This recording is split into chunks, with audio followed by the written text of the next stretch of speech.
साथियों नमस्कार। तो आज आपको मिलवाने वाले हैं अपने प्रिय मित्र आशीष कुमार से, जिन्होंने अब तक लगभग 12 से 13 एग्जाम में अपना जो है सफलता प्राप्त की है। तो स्वागत है आपका हमारे चैनल में। जान लेते हैं कि इन्होंने कैसे एग्जाम को क्वालिफाई किया और थोड़ा सा इंट्रोडक्शन भी जान लेते हैं। तो सर नमस्कार साथियों, मेरा नाम आशीष कुमार है और मैं डिस्ट्रिक्ट उन्नाव के और उन्नाव सदर की तहसील का रहने वाला हूँ। मेरी आरंभिक शिक्षा जो है जवाहर नवोदय विद्यालय उन्नाव से, और उसके बाद ग्रेजुएशन और पोस्ट ग्रेजुएशन मैंने लखनऊ यूनिवर्सिटी से किया है। और उसके बाद मेरी जो कंपटीशन को लेकर तैयारी रही है वो मैंने 2017 दिसंबर 2017 शुरू की थी, 2018 इसको मानिए। और 2017 तक मैं एक प्राइवेट फर्म में काम करता था एज ए फ्रीलांसर। उसके बाद फिर घर में थोड़ी स्थिति खराब हुई, मुझे घर जाना पड़ा लखनऊ छोड़ के। फिर वहाँ रहते हुए मुझे रियलाइज़ हुआ कि अगर मैं गवर्नमेंट एम्प्लॉय होता तो मुझे इस तरह छुट्टी और फाइनेंस की प्रॉब्लम नहीं होती। फिर वहाँ से मेरे अंदर एक एक्सपीरियंस आया कि मैं गवर्नमेंट जॉब की तरफ मुझे जाना चाहिए। उसके बाद मैंने गवर्नमेंट एग्जाम प्रिपरेशन स्टार्ट किया। तो आपने कब से स्टार्ट किया, मतलब ये कब से तैयारी चालू किया और अब तक लगभग 12 से 13 एग्जाम क्रैक कर चुके हो? तो इसके पीछे मतलब इतनी जल्दी इतना तैयारी कर लेना, वो पीसीएस जैसा एग्जाम को पास कर लेना कैसे संभव हुआ? एक्चुअली देखिए, मेरा पहला एग्जाम जो था 2013 यूपी पुलिस ही था। वो मैंने बस ऐसे रैंडमली सिस्टर को पेपर दिलाने गया था, उसका फॉर्म डाला था तो अपना भी डाल दिया था, तो उसी टाइम हुआ था।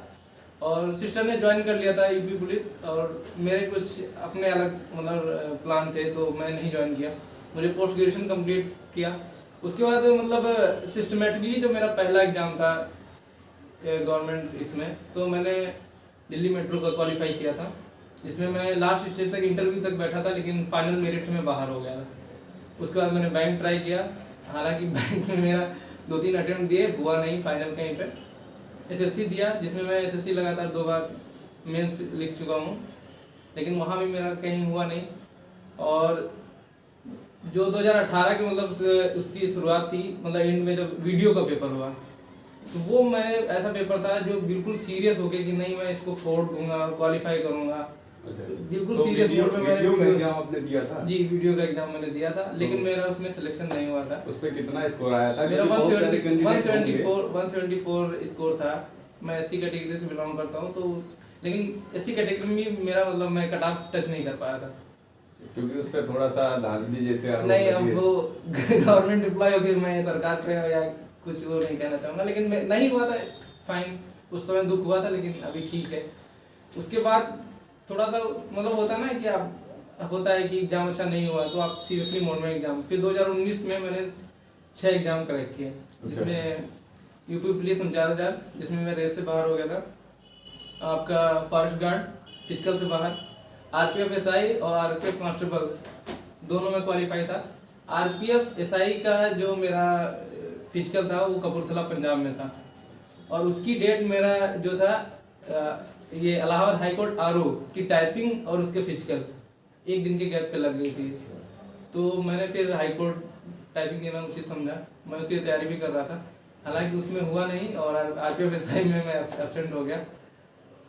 ये और उसी टाइम इतने सारे एग्जाम जो है एक साथ क्वालिफाई करना लगातार सीरीज से, ऐसा कैसे संभव हो पाया? मतलब आप शायद जो है एमबीए वगैरह किए हैं? जी, मैंने तो एमबीए के बाद और इस लाइन में आ जाना, उसके बाद इतने सारे एग्जाम क्वालिफाई कैसे कर दिया? नहीं, एमबीए के बाद हालांकि मेरा प्लान मैंने पहले ही बता चुका हूँ, तो मुझे गवर्नमेंट सेक्टर में आना नहीं था, मैं कॉर्पोरेट में जाना चाह रहा था। लेकिन ड्यू टू बैड नहीं कहेंगे, लेकिन लैक ऑफ इंग्लिश कम्युनिकेशन की वजह से मैं वहाँ पे अपनी अच्छी छाप नहीं छोड़ पाया, मेरा अच्छा प्लेसमेंट नहीं हुआ था। लेकिन ये काम चलाओ, थोड़ा सैलरी मिल जा रही थी, लेकिन उससे कुछ आज के टाइम में होने वाला है नहीं। और दूसरी बात जो आपने पूछा कि इतने सारे एग्जाम, मुझे लगता है कि आप जब एक इनफ तैयारी कर लेते हैं, प्रॉपर तैयारी हो जाती है, जो वो नॉलेज होता है ना बंचेस, वो आप पास इकट्ठा हो जाता है, तो आप फिर किसी भी एग्जाम में बैठिए, आप जिस कॉन्फिडेंस के साथ जाएंगे, चाहे आप 1 दिन तैयारी की हो, चाहे 1 महीने तैयारी की हो या 1 साल की हो, वो जो कॉन्फिडेंस आप एग्जाम में जाते हैं, तो वो जो कॉन्फिडेंस आपका होता है वो आपको 10 से 15 क्वेश्चन बाकियों की कंपेयर में आगे लेके जाता है, तो वो चीज़ आपको बहुत ज़्यादा फायदे करती है। अच्छा, तो मतलब यही कारण था कि जो आप लगातार सीरीज से अपना एग्जाम निकालते हैं? कह सकते हैं। तो अभी देखा जाए तो अभी आपके पास कितने एग्जाम है जो आप पेंडिंग में पड़े हैं, या फिर उनका रिजल्ट आना बाकी है, और उसमें आपका स्कोर क्या है लगभग? देखिए पहला तो यूपीएसआई है जिसमें मेरा 118 क्वेश्चन सही हो रहा है। तो इसमें भी हो जाएगा फाइनल लगभग, हो ही हाँ जाएगा क्योंकि देखिए नहीं जनरल से होगा तो एससी में तो कंफर्म हो जाएगा। दूसरा आरआरबी एनटीपीसी इलाहाबाद जोन, सारी जितनी भी उसमें 5 लेवल है, मैं 5 लेवल पे क्वालिफाई हूँ। और आप चाहें तो उसका रोल नंबर और रजिस्ट्रेशन नंबर आप डाल सकते हैं वीडियो में। उसके बाद लोअर पीसीएस का मेन जो मैं 21 अक्टूबर को दिया था उसका भी रिजल्ट पेंडिंग में है। तो उसमें भी मतलब स्कोर बहुत अच्छा तो नहीं हुआ था क्योंकि मैं जॉब में आ गया था, तो वो जो टच था मेरा टूट गया था। फिर भी 270 के आसपास का स्कोर है, 60-65% होता है। देखते हैं मतलब क्या। तो आपने प्री पास किया वही सबसे बड़ी बात है। तो प्री में आपका स्कोर लगभग क्या रहा, और जो आने वाली जो देख रहे हैं जो आपको कैसे तैयारी करें इनके थोड़ा सा देखिए प्री मेरा 2019 में हुआ था, और 2019 मेरा जो था ना मेरा पीक पॉइंट था क्योंकि मैं पूरा टच में था। उसी टाइम आरआरबी एनटीपीसी का एग्ज़ाम होना था जो कि नहीं हुआ, और उसी समय मेरा इसका कहते हैं सीजीएल मेंस भी होना था, और उसी समय मेरा ये लोअर पीसीएस का प्री जो हुआ था उसी समय। तो एक जो पीक होता है ना, आप टच में होते हैं तो आप अच्छा स्कोर कर जाते हैं। मेरा स्कोर प्री में 216 था और कट ऑफ जो है 188 गई थी। तब तो बहुत ही ज्यादा स्कोर था अगर देखा जाए तो। हाँ बस वो क्वालिफाइंग था, तो उसके नंबर ऐड तो होने नहीं है, लेकिन फिर भी अच्छा लगता है जब आप अच्छा स्कोर करते हैं तो अच्छा लगता है। सीनियर से आपको अप्रिसिएशन मिलता है, लोग तारीफ करते हैं, तो हर किसी को तारीफ और अप्रिसिएशन बहुत आगे लेके जाती है, मोटिवेट करती है। तो उस हिसाब से तो अच्छा ही रहता है जब आपसे सीनियर जो अपर पीसीएस की तैयारी कर रहे हैं, जब उनका एग्जाम नहीं निकलता है आपका निकलता है, फिर वो आप आके तारीफ करते हैं कि आशीष वेरी गुड। और सब लोग मतलब होता है ना कि फेम थोड़ा सा बनने लग जाता है, वो फेम आपको मोटिवेट करता है टूवर्ड फॉरवर्ड होने में, तो वो अच्छी चीज़ है। कभी कभी होता है कि आप किसी को मोटिवेशन थोड़ा मिल जाता है, वो बहुत अच्छा कर जाते हैं। तो अभी आप मतलब आपका आगे का प्लान क्या है, या फिर आप इस जॉब से सहमत हो गए हो, इसके आगे आपको कहीं नहीं जाना है, या फिर आगे का कुछ सिविल वगैरह की तैयारी पे ध्यान देना है, ऐसा कुछ? नहीं सिविल के देखिए अभी मैंने नहीं सोचा है। सिविल एक बड़ी चीज़ है, और सिविल में जाने के लिए आपको प्रॉपर तैयारी हो, प्रॉपर एक होता ना ब्लू मैप होना चाहिए आपके पास कि यहाँ स्टेप बाय स्टेप। और रही इस जॉब की मतलब सेटिस्फेक्शन या यहाँ आके सेटल हो जाने की, तो यहाँ ऐसा कुछ नहीं है। बस ये था ये जॉब ऐसी मतलब पुलिस लाइन में इकलौती ऐसी जॉब है जो आपको इतना सारा समय देती है बिना किसी टेंशन के। सैलरी पे और स्लिप जो भी है वो सेम रहेगा कांस्टेबल का, लेकिन ये ना इसमें थोड़ा सा लिटिल बिट जो है एक सुकून टाइप का रहता है एज ए सिविल के कंपेयर, सिविल कांस्टेबल के कंपेयर में। तो एक मन में कहीं ना कहीं ये पॉइंट था कि मैं अगर इस डिपार्टमेंट को ज्वाइन करता हूँ तो मुझे पढ़ने का समय मिल जाएगा। खतरे तो इसमें बहुत ज्यादा रहते हैं। खतरे किस नौकरी में नहीं है? अगर आप बेल्ट की नौकरी कर रहे हैं और खतरों से डर रहे हैं तो फिर मुझे नहीं लगता आपके लिए नौकरी है। खतरे हर जगह हैं, डिफरेंट टाइप के खतरे होते हैं। तो डिफरेंट टाइप के आप जैसे बैंक में है या एसएससी में है या पुलिस में है, तो चैलेंजेस वहाँ भी हैं, अलग अलग टाइप के हैं। आप उनसे कैसे टैकल करते हैं आप निर्भर करता है। तो आप जो मौजूदा तैयारी कर रहे हैं या फिर आने वाले जो एग्जाम है, जैसे कि देखा होगा ग्रुप डी हो गया और एनटीपीसी का फेज 2 हो गया, और बात करें वीडियो का एग्जाम हो गया, लेखपाल का एग्जाम हो गया, तो जो भी कैंडिडेट इसकी तैयारी कर रहे हैं तो उसको आप क्या राय अपनी देना चाहेंगे कि किस तरीके से तैयारी करनी चाहिए कि जिससे बेस्ट स्कोर हो सके, जिसमें कोई दिक्कत ना आए कि आप जाके फाइनल मेरिट में बाहर हो रहे हैं या फिर यहाँ बाहर हो रहे हैं वहाँ बाहर हो रहे हैं, ऐसी कोई भी समस्या ना आ पाए। तो इसके लिए आप क्या कहेंगे? देखिए जो सबसे बड़ी समस्या है, खासकर आपको पहले से कोई प्री डेट नहीं रहती है कि हाँ कब एग्ज़ाम होना है। कभी कभी होता है फॉर्म पड़े और अचानक 2 महीने बाद एग्ज़ाम हो जाता है, कभी कभी होता है 2 साल लग जाते हैं एग्ज़ाम होने में। तो कहीं ना एक कॉन्फिडेंस लूज हो जाता है, हम थोड़ा ढीले पड़ जाते हैं तैयारी को लेकर। तो हमको इस चीज़ से सबसे पहले बचना है शिवांग जी। हम लोग क्या करते हैं ना, फॉर्म भर देते हैं, जब तक फॉर्म नहीं आता हम उस चीज़ की तैयारी नहीं करते हैं। वजह ये होती है ना कि हम लोग पहले से नहीं सोच के रखते कि हमको इस डिपार्टमेंट में जाना है या इस फील्ड में जाना है। हम लोग क्या करते हैं, क्योंकि यूपी जैसे राज्यों, बिहार जैसे राज्यों में बेरोजगारी इतनी ज़्यादा है कि हम अपने मर्जी से चूज नहीं करते हैं कि हमको किस फील्ड में जाना है। बस मौका देखते हैं, अच्छा यहाँ वैकेंसी आई यहाँ भर दिया, यहाँ वैकेंसी आई यहाँ भर दिया। तो इससे होता ये ना कि ना हम यहाँ के रहते हैं ना यहाँ के रहते हैं। तो मैं सबसे पहले तो ये सजेस्ट करूँगा कि आप फॉर्म आने या फिर उसके एडमिट कार्ड आने से पहले ही तैयारी जारी रखें अपनी। और जो सक्सेस रेट जो यहाँ का डाउन है उसकी सबसे बड़ी वजह ये भी है कि हम लोग कोई भी एग्जाम प्रॉपर तैयारी से कर ही नहीं पाते हैं। 3 महीने बाद एग्जाम है, तो 3 महीने में आप एग्जाम मतलब सिलेबस ही नहीं खत्म कर पा रहे हैं। 60% 70% सिलेबस लेके आप क्या होता है ना कि टच तो कर जाएंगे, हो सकता हो आप जो मिनिमम कट ऑफ है वो टच कर रहे हैं, लेकिन फाइनल मिनट में कहीं ना कहीं 1-2 नंबर या बॉर्डर पे आके रुक जाएंगे। अगर आप इन हो गए तो आपकी किस्मत अच्छी है, नहीं है तो फिर वो रोना, अरे मेरी किस्मत अच्छी नहीं थी, मैं 1 नंबर से पीछे रह गया, आधे नंबर से पीछे रह गया। लेकिन उसके पीछे वजह ये है ना कि हम ईमानदारी से ये सोचना चाहिए कि क्या हम 100% तैयारी करके गए थे, या क्या मेरी तैयारी है।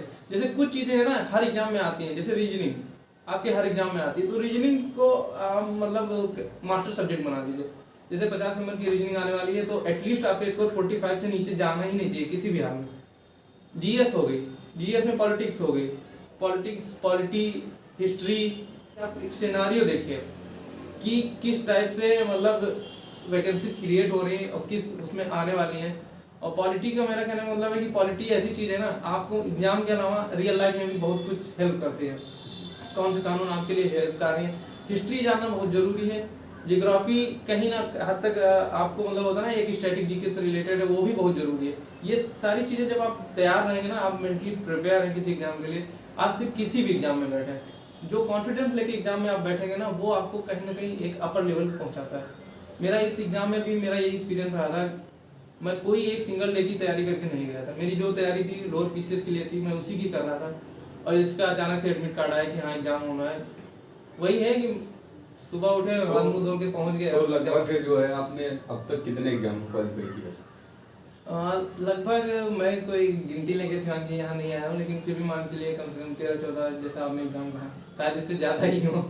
अभी जो हाल फिलहाल का रिजल्ट पेट का हुआ था, तो उसमें स्कोर मेरा 98.96 है। यानी आप लेखपाल के लिए नहीं, मैं एलिजिबल तो हूँ, लेकिन मैं पेट का एग्जाम लेखपाल के लिए नहीं दिया था, मैं पेट का एग्जाम लोअर पीसीएस के लिए दिया था, क्योंकि लोअर पीसीएस की जो वैकेंसी है वो भी यूपी के थ्रू ही आती है, तो इसलिए मैंने वो एग्जाम दिया था। हालांकि मैं लेखपाल के एग्जाम में बैठूंगा।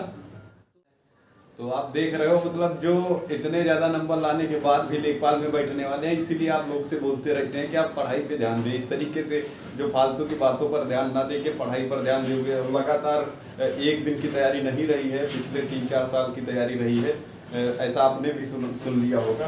तो अब लास्ट में जहाँ एक चीज़ मैं और ऐड करना चाहूँगा, जो भी भाई बहन कंपटीशन की तैयारी कर रहे हैं, तो वो मैं एक रिक्वेस्ट करूँगा उनसे कि बिना तैयारी के एग्जाम में मत बैठिए।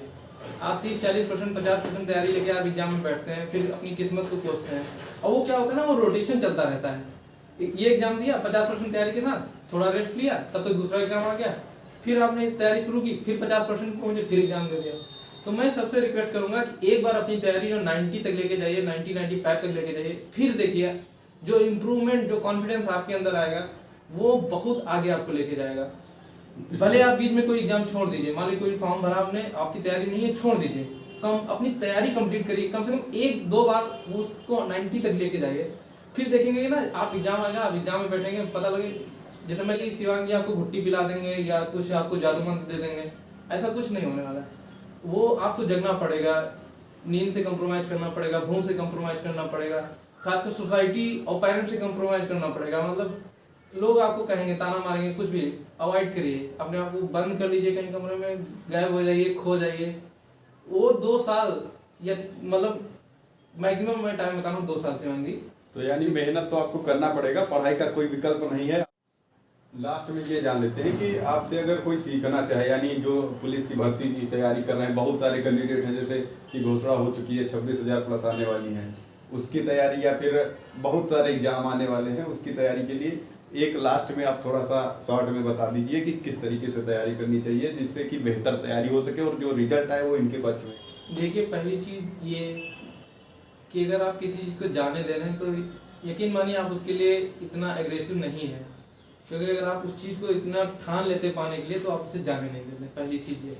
और दूसरी चीज़ मैंने बता दिया कि मैंने तैयारी कैसे की है। और एक चीज़ जो मैंने नहीं बताई वो ये है कि इतना समय जो लग गया मुझे जॉब पाने का, एक्चुअली 2013 जैसे ही मैं इंटर पास होकर आया लग गई थी, लेकिन होते ना इंसान के कुछ अपने सपने होते हैं जिसके लिए वो ट्राई मारता रहता है। तो मुझे लगता था कि कांस्टेबल जैसी पोस्ट या पुलिस जैसी पोस्ट मेरे लिए नहीं है, मुझे कुछ अच्छा करना था। हालांकि हर किसी के होते हैं, और उसका खामियाजा मुझे ये भुगतना पड़ा ना कि कहीं ना कहीं ये जो लैप हो गया 3-4 साल का, वो मेरी लाइफ में आए। लेकिन अच्छी चीज़ ये रही ना कि मैंने वो जो हाईएस्ट पे ग्रेड मतलब लेवल वाले मैंने जैसे सीजीएल मेंस दिए, मैंने 2 बार लगातार दिया, नहीं हुआ वो अलग चीज़ है। मैं आरओ क्वालिफाई हुआ, टाइपिंग किया, आरपीएफ क्वालिफाई किया मैंने, और लोअर पीसीएस मेंस मैंने दिया। ये कुछ ऐसे एग्जाम है कि जो मतलब मुझे कहीं ना कहीं मतलब लॉजिकली संतुष्ट करते हैं कि चलो ठीक है। नहीं हुआ वो अलग चीज़ है। यूपीएसआई हुआ, नहीं हुआ वो अलग चीज़ है। लेकिन मैं वहाँ तक पहुँचा, मैंने वहाँ फाइट की, मैंने उन दिग्गजों के साथ लड़ाई लड़ी, तो वो मुझे कहीं ना कहीं अच्छा लगता है कि चलो ठीक है, मैं इस लायक हूँ या कैपेबल हूँ, आज नहीं तो कल मैं वो पा लूँगा। ये मेरी जिद है, पा के मैं छीन लूँगा। मुझे ऐसा लगता है कि जब तक आप छीन नहीं पाएंगे, कोई देने वाला नहीं, कोई ऐसी चीज़ आपको छीनना पड़ता है। आपको हक जो है या आपका जो पोटेंशियल है वो दिखाना पड़ता है। एग्जाम की तरह नहीं, एक युद्ध है। अब आप अगर जीतेंगे नहीं तो आप मार दिए जाएंगे। मारने का मतलब ये है कि आप कुचल दिए जाएंगे, आप इतना नीचे आएंगे, आप डिप्रेस हो जाएंगे, फिर आप अपनी किस्मत को कोसेंगे, टाइम को कोसेंगे, और 1000 बहाने मिलेंगे आपको डिस्क्वालीफाई होने के। लेकिन क्वालिफाई होने का सिर्फ एक ही वजह काफ़ी है, और वो अगर आप पा लिए कि हाँ मैं बस क्वालिफाई हूँ, उसके आगे आपको कुछ नहीं कहना है। लेकिन अगर आप डिस्क्वालीफाई हैं तो आपको फिर रीजन देना पड़ेगा, पेरेंट्स को अलग रीजन देना पड़ेगा, दोस्तों को अलग रीजन देना पड़ेगा, टीचर्स को अलग रीजन देना पड़ेगा, और आप रीजन देते देते थक जाएंगे, होपलेस हो जाएंगे। और आपने क्या पूछा था जो सीखने वाली बात है, तो देखिए जो गलती मैंने की वो मैं कहूँगा कि आप मत करिए। या तो आप अपने सपनों के लिए डायरेक्ट उसी लेवल की तैयारी कीजिए। मतलब होता है ना कि आप इधर गए, फिर वहाँ से दूसरी जगह जंप मार रहे हैं, पता लगा जो आपका प्राइम टाइम था बिल्कुल, और उसके बाद आपका प्रमोशन होना है, वो आपका टाइम 2-3 जॉब जंप करते करते बीत गया, तब तक आप 30 के हो जाते हैं। फिर प्रेशर फैमिली का, शादी वगैरह, और आप होता ना कि जो आप छाप छोड़ना जो होता है ना कि जॉब में लेके आप छाप छोड़ते हैं डिपार्टमेंट के लिए या देश के लिए, राज्य के लिए, जो भी है, वो थोड़ा सा कहीं ना कहीं पीछे रह जाता है। तो मैं कहूँगा कि आप अगर तैयारी कर रहे हैं तो एक बार में उसको क्लियर करिए, ढंग से तैयारी करिए, 100% बिल्कुल अपना दीजिए। एग्जाम में जाने से पहले ये मत सोचिए जब एडमिट कार्ड आएगा तब हम एग्जाम तैयारी शुरू करेंगे। और उसके बाद होता है ना कि पेपर लीक हो गया, दुनियादारी। अरे यार कितनी बार पेपर लीक होगा, आपकी तैयारी होगी, आप वो छीन लोगे, पोस्ट छीन लोगे। कितने लोग मतलब 80% बिक जाएंगे सीटें, तब भी 20% रहेंगी ना, उस 20 में से आप लेके आओ, क्यों नहीं ला सकते?